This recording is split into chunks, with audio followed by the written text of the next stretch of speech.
دوستو، کلاشی عورتیں کیسے شادی کرتی ہیں اور ایک کلاشی عورت کتنی شادیاں کر سکتی ہیں؟ وہ کون سے تہوار ہیں جن پر کلاشی عورتیں اپنے دولہا یعنی اپنے ہم سفر کا انتخاب کرتی ہیں اور اسے پسند کرتی ہیں؟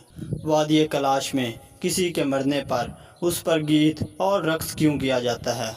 دوستو، وادی کلاش میں شادی کا تصور محبت اور رضامندی پر مبنی ہوتا ہے۔ اگر کوئی عورت جس کو پسند کرتی ہے وہ اپنے تہوار کے موقع پر اس کے ساتھ پاک کر شادی کر لیتی ہے۔ اس کے علاوہ اگر کوئی عورت شادی کے بعد کسی اور کو پسند کرے تو وہ کھل کر اظہار کر سکتی ہے اور دوسری شادی کا حق رکھتی ہے۔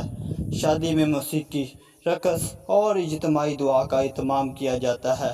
کلاشی لوگوں میں جہیز کا کوئی رواج نہیں، لیکن دلہن کے خاندان کو تحائف دیے جاتے ہیں۔ دوستو، کلاشی لوگوں کے 3 بڑے تہوار ہیں جن کو وہ اپنی عید سمجھتے ہیں اور خوب سج سنور کر ایک میلہ سجاتے ہیں، جن میں پہلا چیلم چوشٹ جو مئی کے مہینے میں منایا جاتا ہے۔ یہ بہار کی آمد اور خوشحالی کی دعا کا تہوار ہے۔ روایتی رقص، گیت اور دودھ سے بنے پکوان اس تہوار کا حصہ ہیں۔ اچھال جو کہ اگست کے مہینہ میں منایا جاتا ہے، اسے فصل کی کٹائی کے بعد شکرانے کے طور پر منایا جاتا ہے، جس میں پہاڑوں پر قربانی اور اجتماعی کھانے کی تقریبات کرنا شامل ہے۔ دسمبر میں چاموس تہوار کیا جاتا ہے جو سردیوں اور نئے سال کے آغاز کے لیے کیا جاتا ہے۔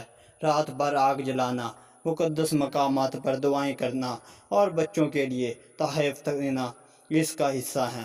دوستو، کلاش میں موت کو غم سے زیادہ ایک نئی زندگی کا آغاز سمجھا جاتا ہے۔ تدفین کے وقت خوشی کے گیت، موسیقی بجائی جاتی ہے تاکہ روح خوشی سے رخصت ہو۔ قبریں لکڑی کے کھلے تابوت یا ڈبوں میں بنائی جاتی ہیں جن پر خوبصورت نقاشی کی جاتی ہے۔ مرنے والے کے کپڑے اور ساز و سامان اس کی قبر پر رکھ دیا جاتا ہے۔ مزید آپ کلاش کے بارے میں کیا جانتے ہیں؟ اپنی رائے کا اظہار ضرور کریں۔ چینل کو سبسکرائب کرنا اور ویڈیو کو لائک کرنا کبھی نہ بھولیں۔